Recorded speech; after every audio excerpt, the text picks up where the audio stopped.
Hey guys, welcome to another episode of Eating While Broke. I'm your host, Coline Witt, and today we have very special guest comedian, actor, writer, influencer. Brandon ROGERS is in the building. Thank you so much for having me. This is the Yes. coolest studio I've ever been in. You could cook full meals right here and not have to leave the studio. Yes, and I'm very fortunate because I get to challenge all my guests to feed me.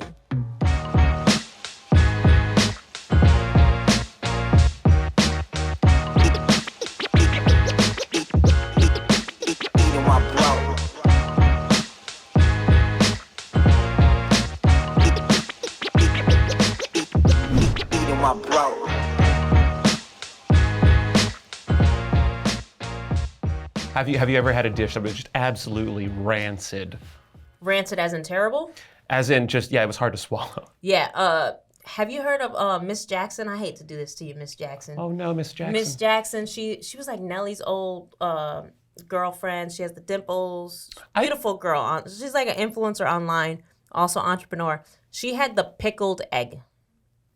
Oh, I actually like pickled eggs. Oh, it was terrible. You don't like it? I couldn't get past the texture. Oh, see, if it's eggs are interesting textures. I don't know anything else like them. Well, mushrooms, tofu, pasta. No, there's a lot of things like eggs, but pickled eggs are weird. Yeah. Pickled eggs are weird, and I used to love a hard-boiled egg, but I honestly think that ever since I had the pickled egg, I can't really do the hard-boiled egg again. She traumatized me, yeah. I'm so sorry. That should be a clip, by the way. You played me. Traumatized. You've been in therapy for that? Yeah. It's also like, have you ever had? I used to love cooked tomatoes, and then one time I had a cooked tomato at McDonald's on like their fajita, and it was bad. And then after that, I could never eat cooked tomatoes again. McDonald's finds magical ways to ruin magical things. They ruin everything. Yeah, I am so. Cooked tomatoes are beautiful. You should give them another shot. What about dried tomatoes? Sun-dried tomatoes? You know what? I love sun-dried tomatoes. I like those. Those are like little candies. Let me tell you, I could cook you some bomb-ass dishes with sun-dried tomatoes. I'll put you up on game, okay? Do you know how to cook because of this show, or is this show here because you knew how to cook?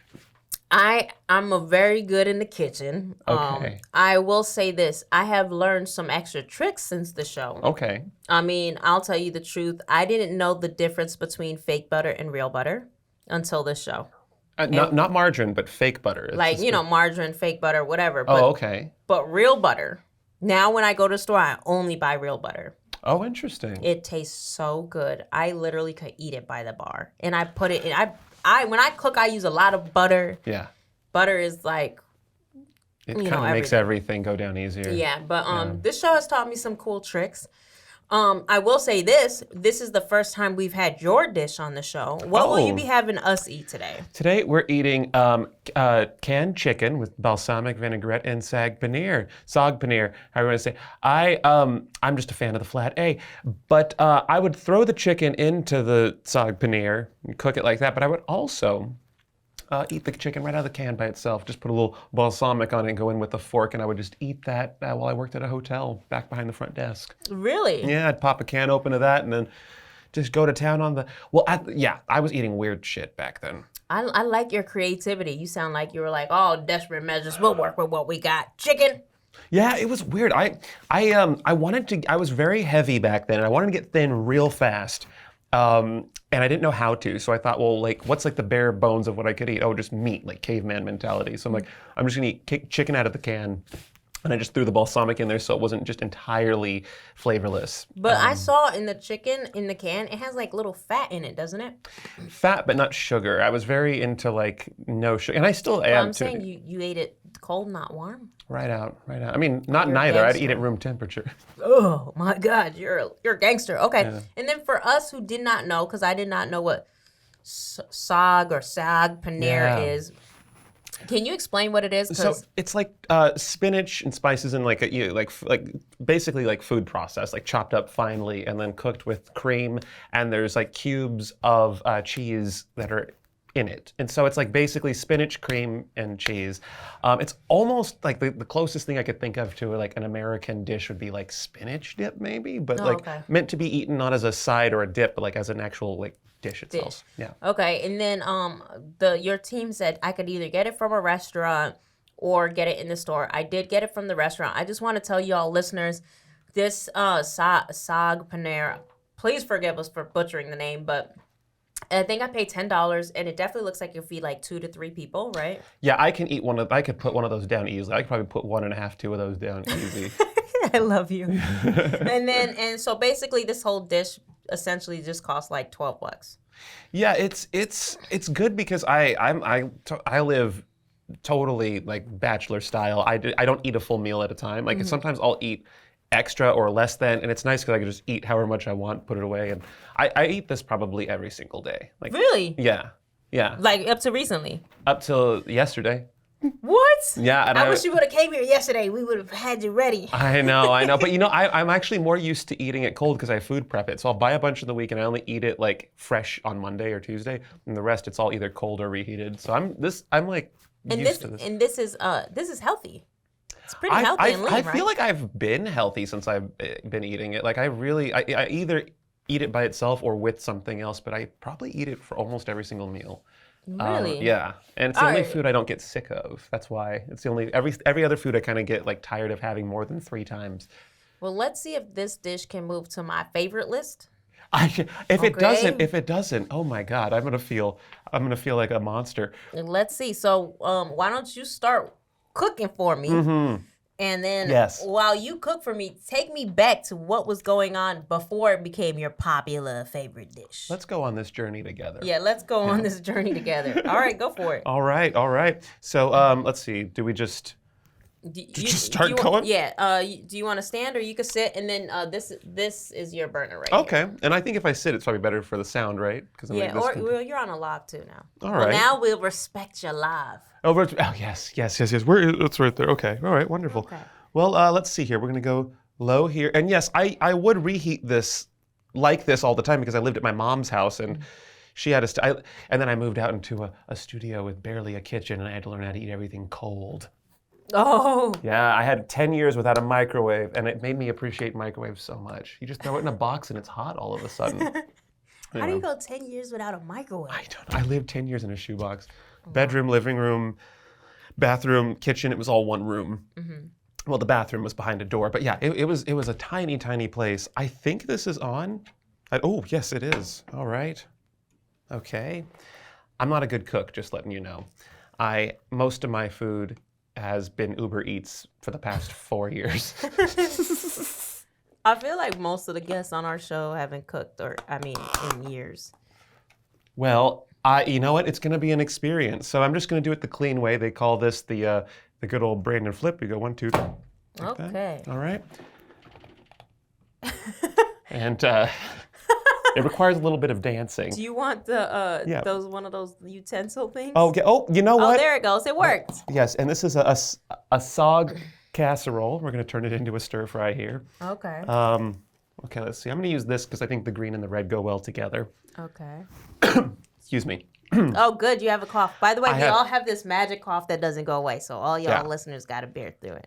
So it basically looks like every gross food from every cartoon. Every time they were like at the lunch line and they were like, hey, take your lunch, slop. It was this shit, I feel like. But I love it because there's so much flavor and it smells good. I don't know what exactly goes into it. I've been eating it all these years. I don't know the spices that go into it. I want to say there's garlic. There's definitely curry. Definitely curry. Smells of curry. Curry, yeah, definitely curry. And depending on what kind of restaurant you go to, it could be more or less but it's generally, this is actually looks like what I have every day. So if it's disgusting, fuck me.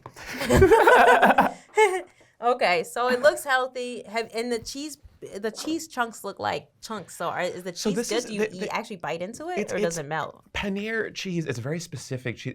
The texture is almost like tofu. You don't like tofu? I love tofu, but I love this even more. Really? Yeah, I haven't had tofu in a long time, but you don't like tofu? I can't stand the texture of it. Oh, really? But you know what? I'm starting to see we have one thing in common. You like pickled eggs and tofu, and I don't like either. Oh, interesting. Now that I think about it, those would go good together. Yeah, a tofu. I feel like tofu is like, to me, that's like the future, like scientifically engineered to be non-offensive food. Like we've engineered a white block of gel that will, like I don't know. It feels tofu's always been space food to me, so I always felt futuristic eating tofu. Is this? I hope this is on. Did I turn? It is, but electric. Sometimes you got to turn it up and then turn it down. It's an electric stove. Aren't these incredible? I mean, this blows my mind. To this day, this looks so cool to me. Yeah. That we can do this. I still use a gas burner like an asshole. That's good. A lot of people love the gas. So tell me what was going on in the time of Saag Paneer and chicken. I was really going through this craze of like no sugar. So I was trying to find the most flavorful foods that were easy and cheap and didn't have sugar in them, and that wouldn't gross me out if I ate them. And this has so much flavor in it that it feels like I'm eating, in a way, more than I am, if that makes sense. It doesn't feel like I'm just eating like a one thing. But it gives me so much energy. Like it's basically just pure spinach. And I don't know, like I'll eat it before a shoot. I'll eat it. At the time when I discovered this, I would go to this Indian restaurant with my friends and we would order one dish that we would share. And then we'd wait for people to leave and we would go to the tables and because with Indian food, a lot of people would just like leave so much of it behind, like because it was family style. Yeah. So you just have dishes of just food left behind.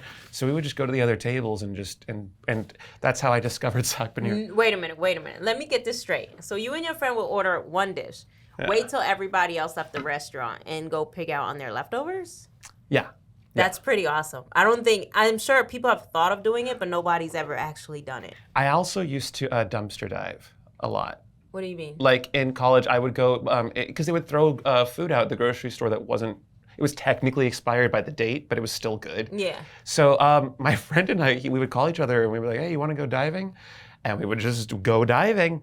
And so you would go to a grocery store and then like... Yeah, we go behind like a Ralph's or something and just go literally climb into the dumpster, and it have to be at the end of the day, like I think around 9 or 10, and like around closing time or whatever, we would go back there and find a lot of it was like carb stuff, so boxes of like crackers, bread, those big cookies that would be icing on the top, they would get thrown out. Those would last for years, I feel like. Yeah, you know what's so funny? When eggs went up, I'm not gonna lie, I started to talk to the grocery, check out like, yo, like, no one's buying your eggs right now. And they'd be like, yo, we're throwing them out by the cases out back. And I'd be like, if only they could just tell me when they were throwing them out. Because I would be like, really? Out back there? Let me go around back. Right. I'm going to add half of this to because half the chicken. Because a big part of when I was eating this was just, I would eat the chicken by itself. But I would also throw it into here because you could throw chicken in almost everything. And so it's always nice to have a can laying around because it just adds treats to whatever dish you're cooking. Now, a lot of people keep canned tuna around. I don't know how many people actually keep canned chicken. So I'm thoroughly impressed because I never, ever know what to do with canned chicken. Canned chicken is great, especially because it's pre-cooked. So I would just eat it straight out of the can. I would pour the balsamic. In fact, is this... Yeah, your balsamic vinegar? Oh, yes. Yeah, I used to eat all kinds of foods that were like healthy, and I would do it unhealthily too. I would also, like, at the time I would starve myself into a bunch of stupid things. But there we go. Hopefully I haven't eaten this since I was probably 20, 22, 23. Okay. So I might be misremembering it. It might taste like pure slop. But so and then I saw what Brandon just did. He took the balsamic and put it directly on the chicken. Directly on the chicken. We're mixing it in a bowl, and it would look... Oh, that takes me back. Holy shit, I'm right there at the desk of the hotel. Welcome. Will you be checking in or are you checking out? I'd be sneaking this down here like this. I would always have like treats and stuff. I'd have a laptop and edit my videos while I was working at the front desk. Oh, so while you were working at the front desk of a hotel, you would be pursuing your dreams behind the counter. Yeah. I mean, if I didn't have those dreams, I don't know what I would be doing. That was the one thing getting me through it, honestly. It felt, and it didn't, they didn't feel like dreams because dreams implies you want that to be your future. And as much as I wanted to be an actor and a director, I didn't think that what I was doing would directly translate to any form of success. I didn't think, because at the time, being a YouTuber wasn't a lucrative. Yeah. That wasn't something anyone sought to be. So it did feel like I was wasting time, but it felt good because it got me through the day. Like I would be editing videos as a way to get me through an 8 hours is a long fucking time to be doing anything. And did you ever get like pushback from your job, like where they were like, "Why are you always on your computer?" They were actually very supportive because it was such a shitty job. They were just happy to have someone there at the desk for as much as they were willing to pay. And no shade on them. I'm still friends with the people at that hotel, but they supported it. They watched they even let me film at the hotel. Really? Yeah. And when you were doing this footage, were you doing it just because you genuinely enjoyed acting and writing, or were you doing it because I would have paid to do it, let alone get paid to do it. Like, really? It was the one thing keeping me sane, and still is. If I was put in a shoe hole for the rest of my life in Guantanamo Bay, I would still find a way to get a camera and an editing software and just try and make like no matter. I mean, if I lose all my limbs, I would still try and find a way to do it. Like And you edit all your stuff still today? Yeah, I think if you know how to edit, I think when it comes to video, or especially scripted stuff like films or TV, if you know how to edit and you know how to write and you know how to direct, you should really do all three, because you get a really unified a project that's really your vision, and other people can see that vision and go, oh, and then you surround yourself with a team of people who also get it because it's so specific to what you want. So, I mean, because. And no shade on people who only write or only direct or only act, but if you can do all of them, I recommend do it, because then very few people can do two or let alone 3 or 4 of those things. Yeah. So I think as I got older, I realized I can do it. My dad encouraged me a lot. I had a lot of encouragement, at that time. I want to say this is circa 2009 at this point. I started my channel 2006. So about 2009, I was taking it more seriously. I was really trying to build a following. I hit 50,000 followers in 2000. I want to say that was 2010, 2011. That was a huge deal. What was going on through your mind when you were? We made it. I was doing a show at the time with my friends. It was a scripted series, kind of like The Office, and it took place in a classroom, because that's the only location we had access to. It was like a college campus. So we did a show about theater kids, which we were. You write what you know, and then we got 50,000, and we were all surrounding the computer watching as it hit 50,000. Wow. And we filmed it on they had this thing at the time called a flip cam, and we were filming it on the flip cam. It was one of the greatest moments of my life, and it's 50,000.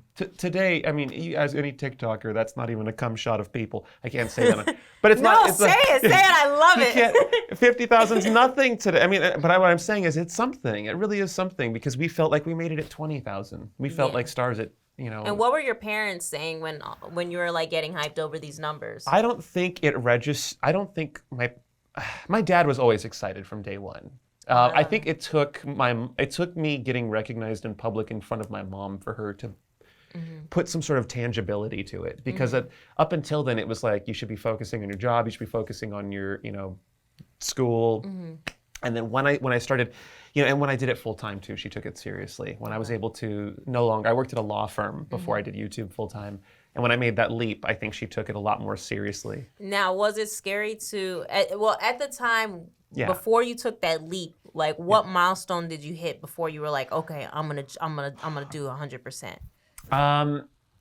Well, the law firm I was working at, the guy running it, the guy in charge, he had a very soft spot for comedy writing. And when he saw my channel, he encouraged me, and again, let me film at my work. Wow. And that's when I really started, that's Vine. This is 2015, I want to say. So Vine was really big then. And someone took my clips that I filmed at his office and it blew up on Vine. It's me saying, move, I'm gay. And I say this, I move someone out of the way as I'm trying to make copies, and it's just like queers in the workplace. And that blew up on Vine, and he became aware of it blowing up on Vine. And so I'm gonna let this go a little bit longer, then we'll take it off. But he called me into his office one day, and he was like, so tell me, how much longer do you have here? And that was the first time, not only did he talk about my departure going to YouTube full time, but he did it in a way that wasn't negative, and it was supportive. He wasn't like, well, how much time do you... No, he was just like, just let me know so we can start giving you projects that you could be done with by the time you want to leave.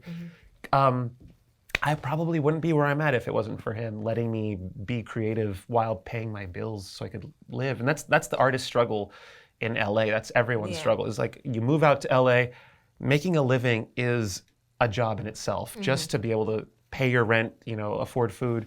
and then on top of it, become an actor, or a musician. Most jobs in the industry don't care about your 9 to 5. No, They'll need you on a Tuesday at 3, and then Friday at 5, and then weekend at 3 a.m. So it's like, it's hard to walk that fine line. And if you're lucky enough to find, a job that lets you be flexible with your hours, I definitely recommend that, because the industry, it's not 9 to 5. It's not like, a place that's open and closed. It's like at any point you could have an audition pop up, or you could. So he was very limber with me in terms of what I was allowed to. He let me work from home. And this was before pandemic, before people. I know. I'm gonna turn this down. It also sounds like, and I'm just curious, were you upfront with these employers, like what your long-term goals were? Because I was gonna say most people are afraid, because that's usually, they'll be like, well, our missions aren't aligned. You go find another place of work. So how did you break it to them that you had other passions? He was the only one I broke it to. Every other employer, I just told them that they were my long-term goal. But what about the hotel, though? You were secretly editing on the side. I was secretly editing, but that wasn't a long-term. That was like a hobby, and they let me do it there, and they would give me a discount on renting the, like spaces in the hotel, or I would just do it, because I worked night audit overnight a lot of times, so I could just do stuff overnight and film it there, and they wouldn't catch me. But they never saw it, like, and even at that time, that was so early on, I don't even know if I considered it at the hotel my dream, like something I would eventually go to. It was just something you were just passionately doing. Yeah, exactly. And now you're at the law firm about 10, it sounds like 10 years later, you're still doing your YouTube, but you're working at this law firm. Yeah. And I want to reference this, because I think whenever people think of influencers, they think overnight. You're saying that you're working full-time jobs while still doing something you're passionate about. Now, at this point, are you starting to think about monetizing, or are you monetizing? At that point, I was monetizing. I started monetizing, I think, in 2009, but I wasn't making substantially anything. I would have to find odd jobs to keep the lights on, even outside of the law firm. Like, the law firm was a great full-time job, but I still wasn't making enough. To support yourself in LA. In LA, oh my God, it's so. And I lived in Koreatown, so like nowhere was close to get to. Gas was so expensive because you kill half your tank just finding the nearest freeway, and so it was really it was tough. I had to do a lot of commercials for places. I would film commercials for all kinds of businesses because I could write and edit. So like you would knock on their door and be like, "Hey, I'll do your commercial for you," or did they call it? Well, a lot. It eventually became word of mouth. I would do a commercial for someone, and they'd refer me to their friend who also runs a different company, and they would need a commercial. So I started doing these really cheap and easy commercials because I could film something, edit it. I could even cast the commercial because I had a LA casting account, so I would just find actors, and many of whom I still talk to today and work with in my videos, and so. Every little odd job I did, in a way, was training for what I do now. It was a way of me doing video work in some way. At the law firm, I did video work for them. I'd go to clients' houses and interview clients who broke their ankles, and we'd show the video to the jury and try. Is that actually what you did for the law firm? I did anything relating to video. Anything regarding video, I did for them. That was your job. Yeah, so I'd do their commercials. I would do depositions. Anything that needed to be filmed, I would film it. And it eventually kind of led me into doing videos that were in the same format, but for YouTube. Because then eventually I got known for doing these documentary format exposés on a day in the life of a character. So B-roll footage of just them living a day in their life, cut with interviews, like in The Office or something. Talking about who they are and what they stand for. Oh, kind of like The Office setup. Yes. Okay. So I found that format at the law firm, and then I kind of translated that into my videos, and I still do that today, and I still keep in touch with everyone at the law firm as well, because I was there for 3 years, and so I was very close with a lot of them. Wow. Yeah. Wow. Anyway, I'm serve us up. Yeah. So your dish looks legit. It's I can't say I cooked it, but it looks like I did, so I'm going to take credit for it. You heated it up. Yeah, and this might get everywhere. I'm so sorry if it does. As long as it doesn't splash on me, I'm good. Okay, there you this go. looks good. All right. Can I have the rest of it? Yeah, have it. Here it goes. Have fun, because this definitely looks like what you described, the classroom, the cafeteria. It looks like something that my dog would, it just... Is your dog cute? I'm going to have some of this. Is that okay? Yeah. I'm gonna do whatever you do. So you were telling me about your dog? I was just describing this meal through my dog, and you don't want to know how I was describing it. But do you mix it in? No, Oh, I you would just eat this on the separate. side. There's already chicken mixed in there. This is just like the salad chicken. It's Okay, so we're gonna test the balsamic canned chicken, just the plain. chicken, Here we just go. bites. Oh my god, it takes me back. No, I don't know why. I know the camera caught my face on that one. Was it not a good face? I didn't see. Yeah, it was one of those. Oh. Wait, pass me the balsamic. I don't know if I can taste it. Oh my god, you used to eat this? Yeah, used to. The Saag Paneer I still Did you eat. see? I just drowned it in balsamic. Hold on. You know, Oh they my love god. this in You I was know in what? France. You and- are a perfect guest for this show. I really believe you were broke at some point. Oh yeah. I don't eat it anymore, but I don't hate it either. Kudos to you, man. Yeah, I was actually Oh, my God. actually broke though back then.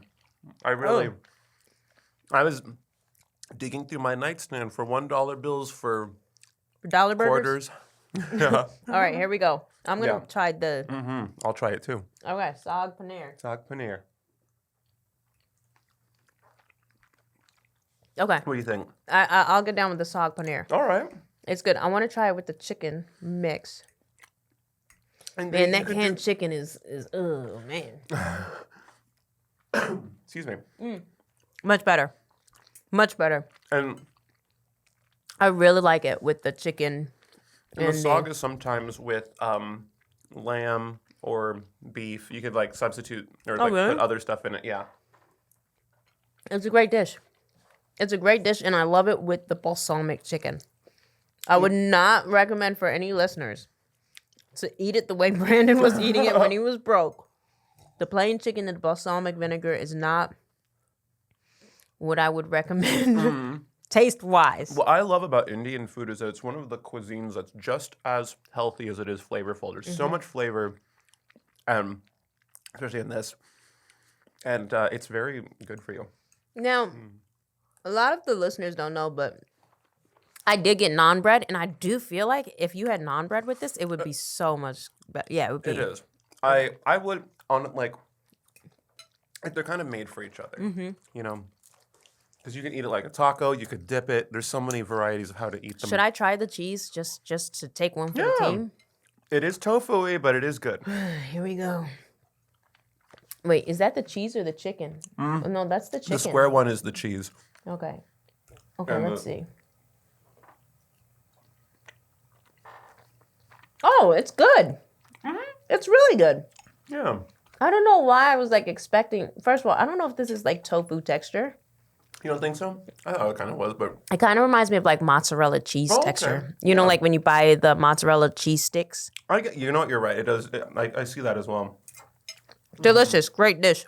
A great dish. Acquired taste dish for all y'all And listeners. it's good for you. And let me tell you, it's good for your digestion. It's great. That's what I was going to say. Yeah. If you're having any type of issue like this, I'm pretty sure you're fine.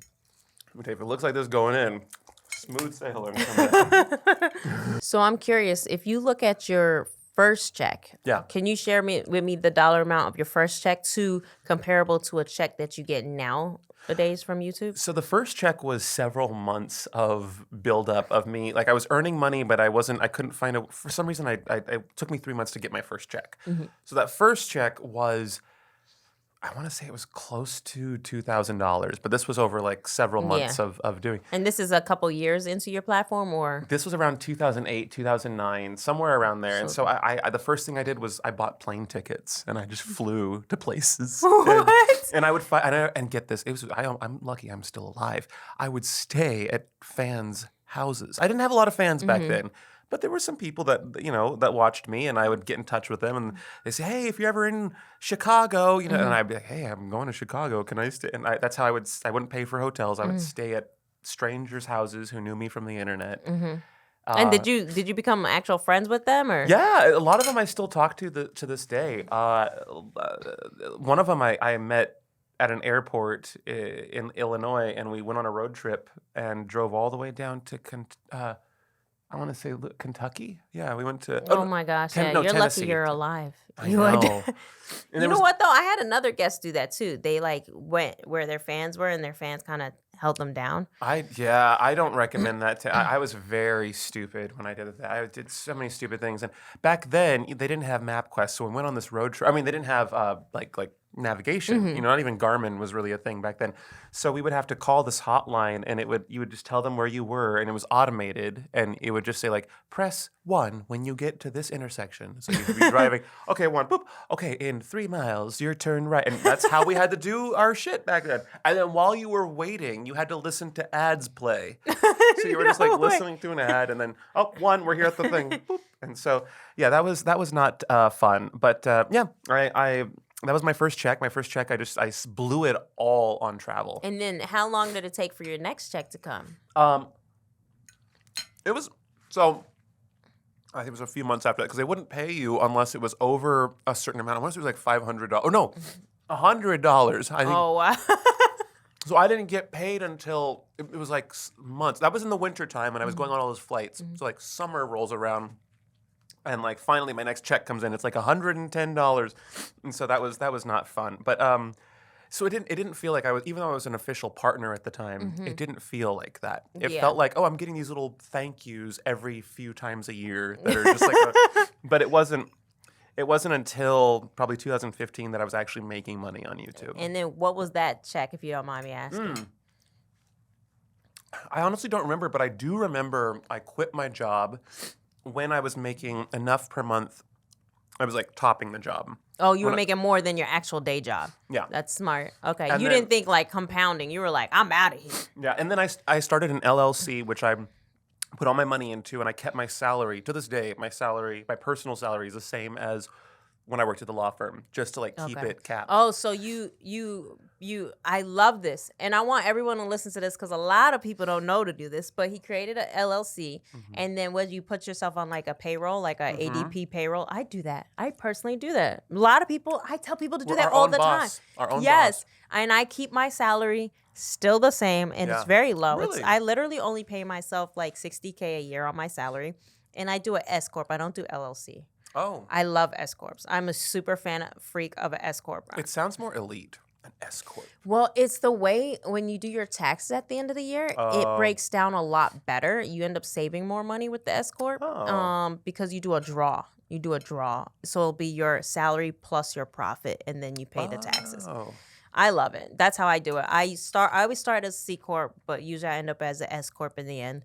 Most accountants will push you towards it, and my biggest regret was not turning into an S corp sooner. So now I just upfront, I'm like S corp. Oh wow, good to know. Yeah. So you should talk to your accountant about it, by the way. Yeah, they should talk to me about it. Yeah.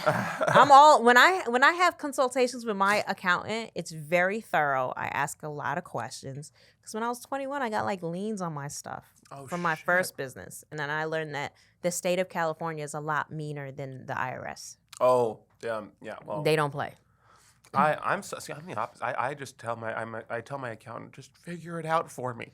Oh no, So I don't. I think I used to do that, and then when I got in trouble, I said no, explain everything, and now I do my own P&Ls, like I manage everything. Well, now I'm not gonna lie. A new hack I do is I get the Amex credit card. Amex has a good credit card. But most credit cards, they break down your financial statements like into like transportation or whatever at the end of the year. And you could turn that whole file over to your accountant and save a ton of money. Oh. Yeah, so I put everything on the Amex, and then it breaks it down at the end of the year. I take the whole file and give it to the accountant. This year we just started doing Amex for different reasons. I was using another card, and that was... It was what we shoot looks so fraudulent on our record. Like you buy like $500 of fake blood or whatever, and then like Venmo 50 people for what it just on record. It's like, what the hell were you doing? Yeah. But no, Amex has been a lifesaver. They did not pay for this interview, as far as I know. They don't. Okay. They actually don't know. I wish I had some Amex sponsors. Hello, shout us out. Oh my God, I know, right? I know, right? That's one to get. So at this point, you're now fully supporting yourself. I want to backtrack to something you said earlier. Yes. When it came to doing your editing, because I know I try to learn a little bit about every part of my company, especially because when I'm hiring for that department, I hate to assume that job's really easy. Oh, They yeah. don't know what they talk about. They trying to overcharge. I think it's so important to like know enough about a role to respect everyone's position. Really thoroughly respect their position in the company. Yeah. And so, but editing is one of those things where I'm like, oh, I don't want to add another thing to my thing. But for you, was editing something that was like a pain area and you were just like, I'm going to do it? Or was it something you were always passionate about? So looking at a glance, if I were to line up all the main like divisions of what it takes to pull off a production, editing certainly seems like the most daunting. It seems like the one you need the most training for. It seems like something you have to figure out what software and then you're working with virtually all the other departments. I learned editing first before I learned anything else. And even then I knew that if I can learn editing, everything else is easy. Everything else is, I can learn how to do makeup. I can learn to act. I can learn to write. And a lot of those things I already liked doing, especially because I was gay. I loved makeup and costumes and wigs and acting and being loud and being a kooky guy. And so that was all something I loved to do. And when I realized how easy editing is, because it really is a lot easier in my opinion than it looks. I learned on iMovie in 2000. I remember iMovie. Yeah. Okay. And I learned on iMovie, and get this, to this day, I still use iMovie. If it's on a special effects shot, it's done in iMovie. Wow. And so, and it's advanced a lot over the years, but not much. I mean, the interface is still pretty simple. But do you ever edit on your phone, or you just edit on your laptop? If it's like a social post, like a TikTok, I'll edit on my phone. But I like to edit on the computer. There's just something nice about sitting down and spending time with an edit comfortably with a coffee at your side, a joint in the other hand. And but I personally love editing. You see people playing video games and they get glued to their couch for hours. Whatever's flaring in their brain at that time, that's going off in my head when I edit. It's that same addiction of like, you're because a video game, you're building, and then you have a save point, and then you get up and go get lunch. It's like editing. You have a save. Okay, I got all this done. Okay, this is a good break point. We can go. It feels like I'm having fun when it's something that I would have otherwise, paid someone to do. Editing is something I really like because you're having the final say at the comedic timing of which take you get to use. All that those are fun choices for me to make. Now, do you consider yourself? I know when I introduced you, I said comedian, writer, actor, all these writer, actor, comedian. But the one thing I didn't say was entrepreneur. But do you consider yourself an entrepreneur? I do. When I think of entrepreneur, I think of something more of like selling a physical product or someone who like creates some. But anyone who has very few, if any, people to thank, for all of the fundamental. I mean, we all have people to thank, but ultimately, like, you've built your business. I've built my business. People who wear the business they spent years building. That to me is an entrepreneur. Someone who, got to create something that especially pays the bills. That's the American dream. Yeah. And so I never say the word entrepreneur. If anything, I'll say comedian. Okay. Because if everything else fails, if the world goes to shit and whatever, I like to think that at least I'll still have my sense of humor and at least I'm still.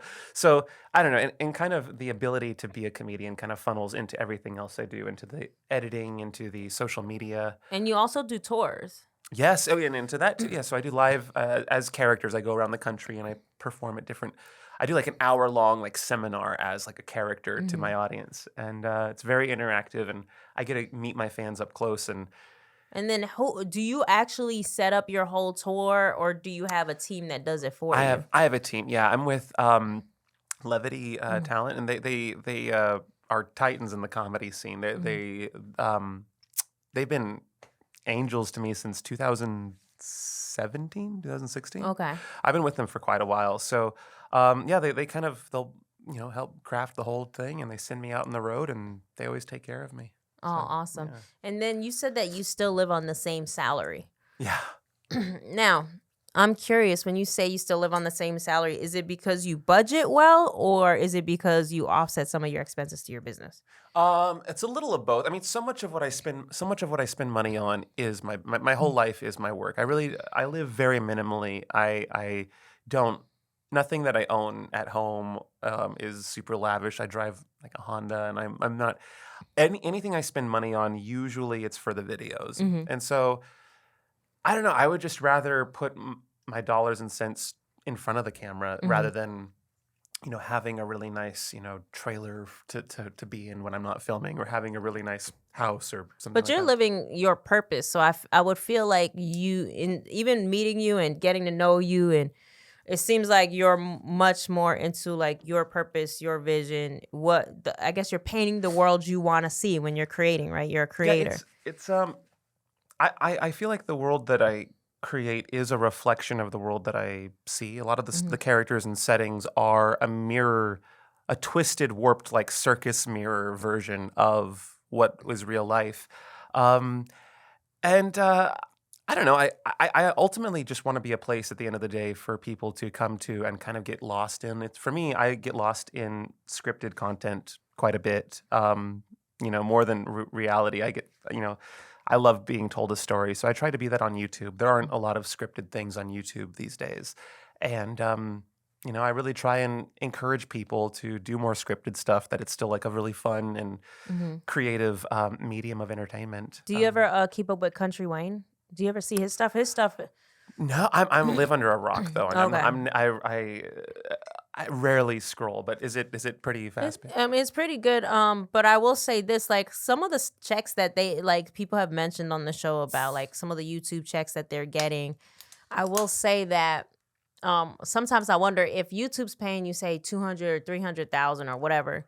You got to wonder at some point what the real value you're at, right? Because YouTube's only paying you a percentage. And I don't know if that's the me listening to too much Jay-Z or something. Because like, wait, if YouTube's cutting you a check for 200,000, how much is this footage really worth?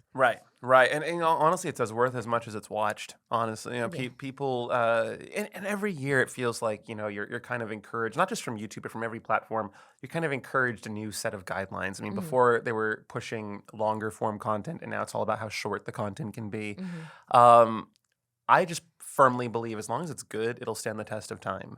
I've Okay. had videos that I made over a decade ago that I still think are really good. And over time, they found the love they deserve. They didn't blow up in their time, Mhm. but over all these years, they found their audience. And I'm so glad I took the time to make sure it was good, whether the video was short or long. I'm glad it was good. Mhm. And a lot of people will mold their content around what the algorithm wants currently. Yeah. And that's great for right now. Maybe you'll get a big surge in the first week or two, Mhm. but I don't think that, I would rather leave behind a legacy of work that I am proud of and would want Mhm. to show people, um, than like really make it bend around an algorithmic request at that time. Now, is that to say that I don't try and make the algorithm happy? No, I definitely try and suck its dick as much as I can. But how are you Yeah, able to keep up with yeah. sorry. No, you're good. How are you able to keep up with the algorithm rules? Like how do you keep up with Oh, the like and how not are you doing that? and not suffer burnout while it's happening. I'm gonna have more of this chicken. Yeah. Um, I love that you're eating and everything. yeah, Uh-huh. yeah. It's hard. There are weeks where I feel burnt out. There are weeks where I'm sad or physically tired, or and you still have to be funny, Mhm. and you still have to put on the costume, and you still have to, especially when you're working with so many people. I have a lot of actors and crew that were, if we have a date booked, I'm not going to push back the date because I just was in a bad mood that day. Yeah, yeah.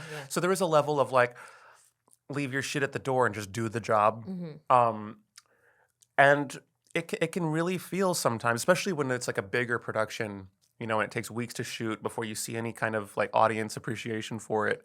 It can just feel like you're just making something that uh, and we do get pampered with instant gratification. So Mhm. if I'm working on a production more than 3 weeks, it feels like it's been forever. No one's gonna, I haven't seen, my audience hasn't seen me in a year. So it can be tough just staying focused and driven to just finish a project, get it done, and upload it. Because and another thing that's kind of demotivating is that there isn't really a celebration for anything when it comes out. People will watch it. It has a surge of comments in the first few days, but then immediately it's like, okay, what's next? Yeah, And yeah. That's and that gotta can be, be yeah, yeah, because you pressure. you especially as an artist, if you're a vlogger, whatever, you're just filming your life. But even that takes editing. Even that Yeah. takes work. You pour your heart and soul into a video, and then people just watch it, digest it, shit it out, and want the next thing. Yeah. That's demotivating for an artist because it's like when you're getting excited for the next idea, you're part of you starts to think about after it's released and how short-lived that victory will feel. It's not like a live performance either where you hear the laughter. There's no sense of did they like it? The comments say sick, LOL, cool, but it's like did they enjoy it? Yeah. I'll watch the reaction videos. So people will do reaction videos, and I'll watch those, and you can see where they laugh, and it's like having a focus group, and you could see which parts maybe they were bored or which parts they were interested in. So that helps a lot. Now, when you're doing all these productions, do you see yourself long term wise like going on a major network? I Because I feel to. like you're almost training for the Olympics at this point. By the time you get to a major network, you're gonna be like this. 4 episodes in the can in a month. It's like working for P. Diddy, but when you're doing what you're doing. The dream really is Netflix or any kind of or A24. To have some kind of a platform that's known for letting creators be creators. I would love that. But in my experience, a lot of networks love getting their hands in there. And they're usually people that are several decades older, have zero life, there's no overlap in experience with. And so, I did a show called Magic Funhouse. And that was a goddamn nightmare. Yeah, it was. It was my first show, like actual show. Yeah. It's the only thing that Hollywood really recognizes like a legit production that I've done because it was done by Super Deluxe, which was ran by the guy that ran a division of CBS. So it had TV blood in it. They gave me money for 2 seasons of a show. And it is on record the most watched show on the network before the network went under. But oh wow, nice. it was nothing but pushback. It was nothing but just I would come up with a script, or I would come up with a concept for every episode. They would approve these concepts, and then I would spend weeks writing these episodes out. And then they would look at them and go, "We can't afford this. We can't afford this. We can't afford this." And so then I'm having, and they would expect these cuts made to the script in like a small fraction of the time, cuts that would require you to fundamentally change the story. And we only have weeks away. You're only allowed to have this many actors per episode. You're only allowed to have this many locations per episode. So now everything I make is kind of a little bit to spite them because I love making stuff that has a myriad. Every new location I have a scene take place in is a middle finger to them being like, oh, here's a new. If I one time wrote a scene in a bedroom, and they wanted me to cut it because they would have to build the set to the bedroom. I'm like, just go to someone's apartment, just find a. Nope, because this show had to be done by the books. Like it has to be done in studio. That's a company move. We can't bring our craft food services. We can't bring our set medic to this apartment. I'm like, I don't want them. No, but well, we have to. So we're just going to keep. So they had to build. They built. So after experience that, would I would assume you like your freedom more. Yeah. And I've heard the same thing from other people who have kind of merged with a big network and have to produce under a bunch of old rich white men that think they know better for your art than you do. Is a nightmare because a lot of times they'll let you get creative enough, and then when they start seeing it materialize and realize how much it's going to cost. That's when they start getting creative. You know what I mean? And they're like, wait a minute, move out the way. I think we could tweak this. We can get involved. And those people, like a good executive, really stays out of the. If y'all can agree on a number, that's great. But the number kept changing during production, and all of a sudden we couldn't afford things. I showed up to set one day, and there's all these other actors getting in hair and makeup, and I said, "Who are these people?" And they're like, "Oh, we actually found some extra room in the budget, so we got you some extras for the scene." I said, "This scene doesn't require extras. We had to send them all home because it was." And they had already paid for it too, yep, right? Already paid for it. The money was just going out of everyone's asshole on that project. So it was just nothing but tension between me and the execs on that show. And in season 2, I made the whole story about like evil executives, and anytime there's an executive in my videos, are usually pretty imposing and evil, and it definitely is sort of my own reminder of like, remember, this was the experience you had with them. But I don't know, that was the very isolated, experience. Ever since then, I've had nothing but amazing experiences with larger productions. I'm kind of glad that I had that first really, tough experience, but it was. It put things in perspective in terms of what my dreams are, in terms of is being on a network production the end all? Is it the ultimate thing to achieve? Or is working on a production that gets just as many, if not more views with less money, with making it with your friends without these restrictions? I mean, it is kind of I never would have thought that making YouTube videos would be more enjoyable than doing like a television production, but from my experience, it really is like a fun way to just get your creative juices out of you without having to run them through a whole company to say it's okay. Now, your journey was long, and I feel like I've touched on more of the more fun sides of it. I'm curious, with a journey as long as it is, what were your personal demons that a lot of people weren't privy to getting to where you are? My body weight is the first, second, and third thing. That was the biggest. Every day I'd wake up hating myself. I'd go to bed hating myself. It was all strictly physical. It wasn't, and it sucked because I really thought at the time, I was like, I have the ability to write these beautiful stories and these amazing, characters. And I kind of, that was my escape, was living in this fictitious world of these characters that I would create. Because in the real world, I didn't feel like pretty enough or good looking enough. I didn't feel like, a lot of people would get big just being cute, and I didn't have that ability. So I felt this pressure to really work harder on my art. So there was always this resentment on my body weight because I'm like, well, maybe if I was just thinner, I wouldn't have to work so hard. And I had so many eating disorders. Like, so I would starve myself. I would binge. I would make myself throw up. I would, I did everything. I would eat this shit. Now, you ate this not just because you were broke, but because you were also trying to stay lean? Yeah, I mean, it's a very deep psychological thing that I've been battling my whole life, is just my body image. In school, I was constantly made fun of for my body weight. I remember in PE, we had to weigh ourselves every semester. We had to weigh ourselves in front of all the other boys. And we'd get up on the scale, and the gym teacher would shout off the weight to someone else logging it in a book. So everyone knew what everyone weighed, and I was 160 at 11 years old. And that was my nickname for the rest of the year, was 160. Oh, wow. Yeah. Yeah, so that's where that can definitely... Yeah, it put me in a really unhealthy place that made me obsess over my body, and much of it still is stuff I'm dealing with today. But because I was gonna say you're very lean. You're very, I would say more on the, well, I don't want to say, but like on the slimmer side, right? Oh, thank you. Well, I would have, yeah. I mean, I would be very happy to hear that a long time ago, and I am still happy. I work hard I eat healthy. I work out every day, but it's from a lot of mental illness. Like, it's from a lot of just me hating my own body for so many years. And I do think I have a lot of, there's an element of body dysmorphic disorder where I'll look in a mirror and I'm kind of reminded subtly, like, oh, I'm to this day, I'll still expect to see someone who looks like how I looked. So, like, when you look in the mirror, you don't necessarily see yourself, or do you just think back on what you felt like you looked like before? It's that I'm reminded, oh yeah, that's right, that's what I look like now. Like, I look at myself in a mirror and I'm like, oh yeah, that's what I look like now. But when I look away, if I had to think of what I looked like, it's not that. Oh, wow. If I, even to when I get out of a car, every now and then I have to brace myself to stand up, because it was over 100 pounds that I lost roughly. And so whenever I stand up, part of me still thinks I have to, but I'm like, oh, I can stand up, Yeah.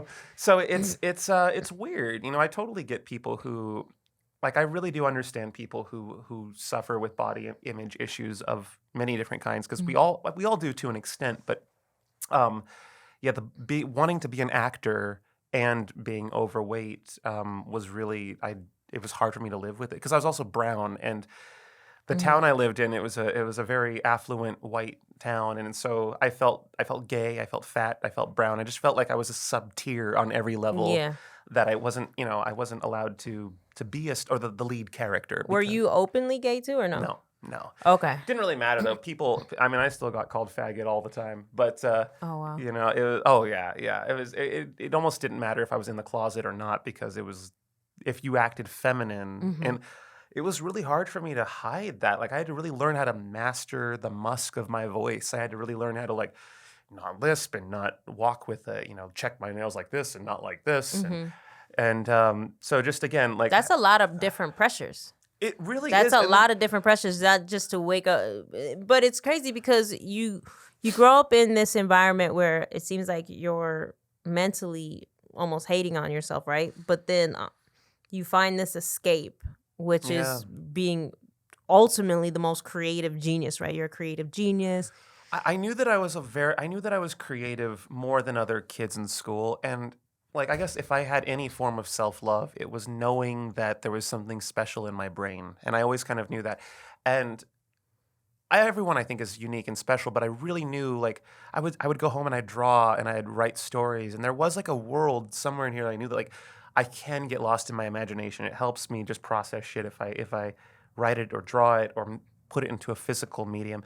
And then, I would go back to school or I'd go back to work as I got older, and I'd be immersed into this world that reminds me that, like, oh, nope, you're not smart enough, you're not healthy enough, you're not whatever enough to do anything outside of your own little universe. And that's kind of been a chip on my shoulder my whole life, and it's something that, I've gone to therapy for years over, is this feeling of everything I do just isn't good enough, and I have to do it on my own. And it's really tough because, a lot of the projects that got me here, it was me doing it at a time when not a lot of people believed in me, or not, so yeah, I definitely felt especially back then when I was living back home, this inferiority complex of being too anything in a certain direction. I was too fat, too brown, too. And where's back home? Just curious. Livermore, so 5 hours up north from here. Oh, in California. California, okay. Yeah.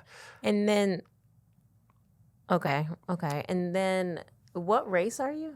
So I'm Spanish and Filipino. Spanish and Filipino, Yeah, okay.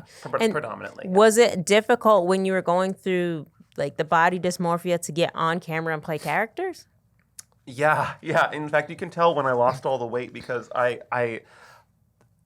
all my characters were suddenly, like, naked. Like, they were all, like, not naked, but, like, they wore very little clothing. Yeah. And that was really, I had a mom character who wears, like, a skin-tight spandex suit, and then I have, a character wearing short shorts, and before that, all my characters wore long sleeves and were, like, wearing suits and ties, and so, yeah, that was not, my body weight was really, I had a magnifying glass on it because of all the characters I played. Wow.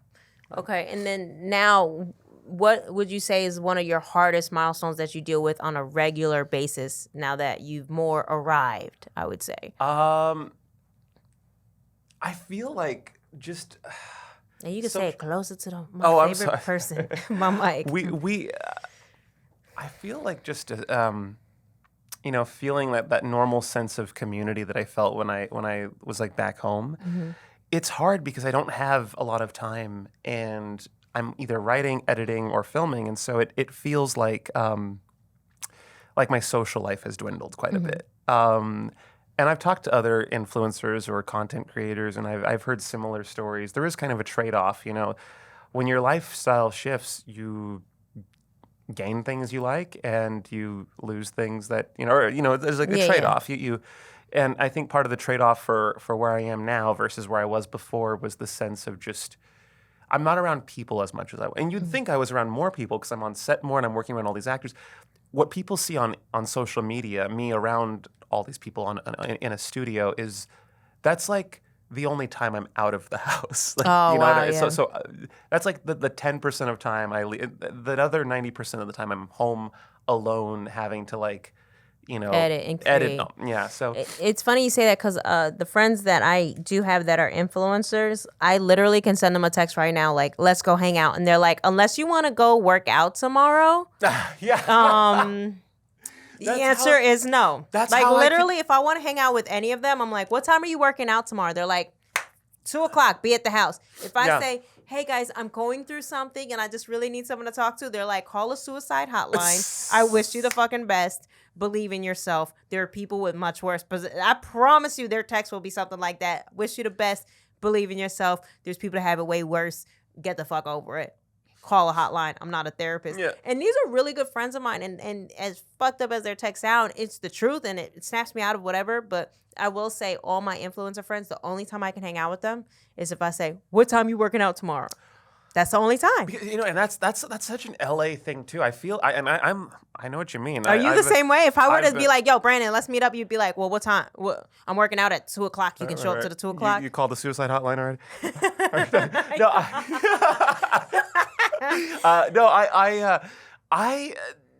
The thing is, everyone's so busy in their own lane here that the only way for people to see each other is if you both see each other doing something you were already gonna do. Yeah. So, like, with the working out thing, because I've had so many workout hangouts where it's like, You want to go on a hike? Oh yeah, I was supposed to work out tomorrow. You're gonna work out. Let's just go on a hike together. Yeah, yeah. I've definitely done that before, but I think that it's important that you always have at least someone to turn to if you're going through hard times. Oh, That's at least that one definitely. person. But it can get pretty lonely the higher up you climb. That just in my experience, when I was surrounded by the most love and people around me, that was like earlier in my and every year I find myself spending more and more time alone. To whereas like this last year, I think I spent New Year's by myself. Yeah. That's the story of my life, by the way, guys. But yeah. I was on Zoom with some other influencers who were also spending New Year's by themselves. It was really And sad. that's good. That's actually pretty good to know because I think people, when they see influencers, they think, "Oh my God, he has the best life, the most amazing life," and No. it's just like, well, to hear that influencers are spending New Year's on Zoom alone, Yeah. that's something that I don't think. No one talks about that. And I have a few friends that I hang out with that were actors in shows that I would watch before I moved to LA. And when I hang out with them, it's not like we're hanging out at a big party. It's like we're hanging out grabbing coffee or we're hanging. I think there's this myth that like entertainers are abundantly surrounded by people, but that's only when you see them on camera. They're with, for me at least, yeah, like I said, 90% of the time I'm just by myself. And it's kind of nice because Hollywood's a noisy place, and if you can afford to be by yourself in this town, Yeah. because it's not cheap living here. So Yeah. as much as I hate being alone, I'm also reminded like at least I can afford a roof over my head, Yeah, and like yeah.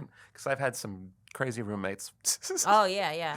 I definitely had the times of a million roommates, but now years later, I was thinking this morning, I'm so thankful for even the headaches that I get. I'm like, wow, like I told you earlier, my engineering headache. But it's like, yo, how lucky am I to like have this is my problem of the day? I know. Well, there's champagne problems, but there's still problems. They still problems. They feel real legit when you're going through your phone. Like, yeah, it's entertainment is what we do because we're very similar in the sense that we both produce our own thing, and it looks like entertainment to the rest of the world, but it's our jobs. And so like whatever part of your brain has to problem solve the way an accountant or a doctor, it's still that same part of your brain that's having to like, okay, like I got to figure this out. It's entertainment, but it still is just as stressful as like I think like a real job. yeah, you're prioritizing fires. And Yeah. I always, even when people call me and they're like, well, you have a fire over here, or a fire over here, you have a fire over here. In my brain, I'm like, okay, which is the most important fire? Which fire can I delegate? And which fire, I ain't really worried about it. That's not really I have the hardest time with that. I swear to God, my fires, to me, they're all equal. And I will really? spend so much time putting out a fire that doesn't matter while like my house is burning down. And so, yeah, Oh no, I'll separate the fires from okay. I could delegate. I could hand that off. But what what I will say is that whenever I see a potential fire, oh yeah. I'm Nip like, that. yo, that potential fire needs to be put out while it's a potential fire. Right. So like before my engineer nightmares started to happen, please believe I started putting firefighters together the whole time. Look, we're getting the light. Brandon, it is such a pleasure to hang with you. Is there anything that you think that I missed that I could have shared that you could have shared that your fans don't necessarily know about your story? Don't eat canned chicken with balsamic vinegar. It really, even eating Thank it now, God I'm you kind of said like, it. I don't know if I should have eaten that. But no, I honestly, I appreciate you having me here. I don't get to talk about that part of my life very much, but it is, I mean, my body, my weight, what I used to eat when I was broke is such a big part of me and makes me who I am today. And so thank you for giving me a space that really is appropriate to talk about that. Yeah, and just so you know, as messed up as this is gonna sound, I appreciate you cooking for me, but I second that. Do not eat canned chicken with balsamic vinegar ever. Matter of fact, if you do the canned chicken, definitely mix it with like a Saag Paneer or what have you. But canned chicken should never be eaten straight out the can. I think we've said Saag Paneer a different way every Saag time. Paneer, Saag Paneer. Someone's gonna go in the comments and really hate us for this. It's Saag. It's Saag Paneer. I know, with all the accent marks. So it's all. No, I really appreciate you having me here. Thank you so much. Yeah. And then where can guests catch up with Brandon Rogers. Oh, you can. YouTube is my main spot, but any search bar, just type in my name, see what you find. And then Instagram and TikTok. And then do you Instagram, also TikTok. get paid from those platforms too? No, those are really more What? promotional tools for my YouTube. YouTube. Yeah. Yeah. YouTube. I heard Facebook is the real payer. YouTube is. I'm loyal to YouTube though. They've Wait, had isn't my back. YouTube and Facebook owned by the same company? No. Facebook. I don't know, Meta owns Facebook, and then Google owns YouTube, I believe. Oh man, people been getting paid on Facebook. Don't sleep on Facebook, Brandon. God, I He's gonna hate go home and he's gonna monetize the Facebook, Yeah. add another check to his account. No, Yeah. I heard Facebook's payouts are crazy. I mean, they are very reputable. I don't want to knock them. They're great. I did have a Facebook show one time. They did pay for a show that I had a long time ago. Okay, but mainly it's YouTube, Instagram, and TikTok. Yes. All and right, TikTok. guys. Thank you so much for feeding me on another episode of Eating While Broke. Peace.